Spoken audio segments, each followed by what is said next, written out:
Olá, meu nome é Eduardo Green, sou professor da Fundação Getúlio Vargas de São Paulo e juntamente com os meus colegas Marco Antônio Teixeira, aqui também da FGV de São Paulo, Alex Bruno, da Universidade Federal de Campina Grande, Antônio Sérgio, da Universidade Federal da Bahia, e as queridas colegas Paula Schomer, da Universidade Estadual de Santa Catarina, e Catarina Yane Segata, da Universidade Federal da ABC, somos o time responsável pela edição destes cadernos especiais, dos cadernos de gestão pública e cidadania, cujo tema é a pandemia e o futuro do federalismo brasileiro.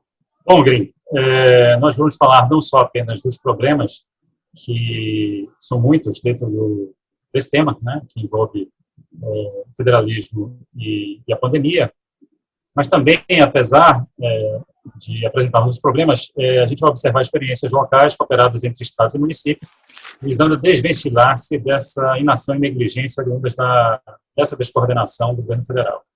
Essas experiências, contudo, também evidenciam conflitos entre as esferas de gestão estadual e municipal em diversas políticas e ações destinadas a mitigar esses efeitos da pandemia. Governos estaduais e municipais estão lidando com uma realidade muito complexa, em que, mesmo agindo de forma responsável, encontram óbices de descoordenação e conflito interfederativo que reduzem a eficácia da ação estatal e implementar as políticas para garantir os direitos de todos os cidadãos. Bom, como o Antônio Sérgio falou, a ideia dessa edição especial, então, é discutir a pandemia, né, discutir o federalismo brasileiro nesse contexto de pandemia. Então, a gente está muito preocupado em tentar olhar um pouco dos estudos que têm sido produzidos sobre o tema. Então, a ideia é tentar, né, trazer todos esses estudos e que estão olhando muito para esse contexto de crise. Então, o que acontece no federalismo num contexto de crise, e daí olhando para as soluções inovadoras que estados e municípios têm feito e um pouco para a coordenação federativa, né, nas respostas, né, à pandemia. Então, os nossos temas estão muito relacionados com esses objetivos mais gerais. Eu acho que tem três aí subtemas, né, que testaram o federalismo brasileiro. Acho que o primeiro é a coordenação federativa, que deveria ser realizada pelo governo federal e que foi, obviamente, aí caracterizada por intenso conflito com governadores de estado. Conflitos esses, inclusive, que foram parar no Supremo Tribunal Federal, né? Uma outra questão é olhar o papel do SUS, ou seja, como que o SUS aparece nesse processo de pandemia, de combate à pandemia, de discussão de vacinação, sendo o SUS, obviamente, referência internacional e um caso de sucesso em todas as campanhas de vacina que o Brasil se envolveu até então. E, por fim, é muito importante também lembrar que conflitos federativos não se referem apenas à União e Estados, mas eles existiram também entre Estados e municípios. Existiram nos dois polos, não é? Em alguns momentos, prefeitos se recusaram a adotar medidas que governadores tomaram do ponto de vista de isolamento, fechamento de comércio. Em outros, governadores se recusaram a tomar medidas nessa direção e os prefeitos acabaram tomando por risco próprio.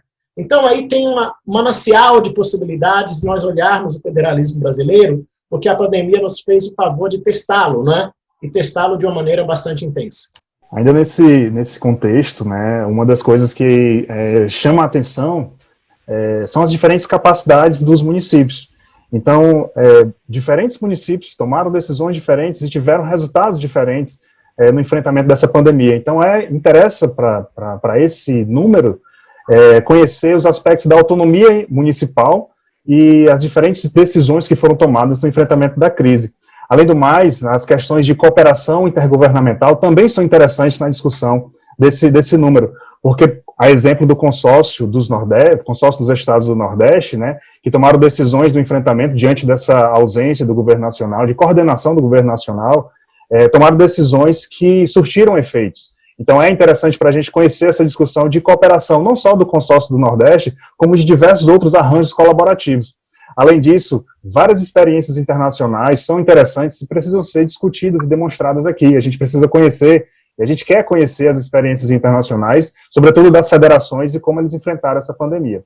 E no contexto geral, a gente precisa também conhecer que ações de inovação foram tomadas no enfrentamento dessa crise, porque isso pode surgir, pode ficar, né, como experiências e para futuras crises ou futuras situações similares, né? E no campo das respostas possíveis e das inovações, nos interessa receber trabalhos, também pesquisas sobre as políticas que vêm sendo adotadas pelos governos subnacionais, visando ao bem-estar social e a mitigação das desigualdades socioeconômicas que têm se aprofundado nessa pandemia. Também nos interessa muito as pesquisas sobre o sistema de educação, as redes estaduais, municipais e como elas vêm se adaptando e readaptando durante esse processo. Então, se você pesquisa sobre esses temas, gostaríamos muito de receber o seu trabalho. As submissões estão abertas até o dia 8 de junho. Todos os detalhes estão no texto da chamada e nas normas de submissão dos cadernos Gestão Pública e Cidadania, no site, nas redes, e também ali tem um e-mail que você pode usar para qualquer dúvida a respeito dos temas. Estaremos dispostos a responder, aguardamos o trabalho e que seja um bom debate para todos nós.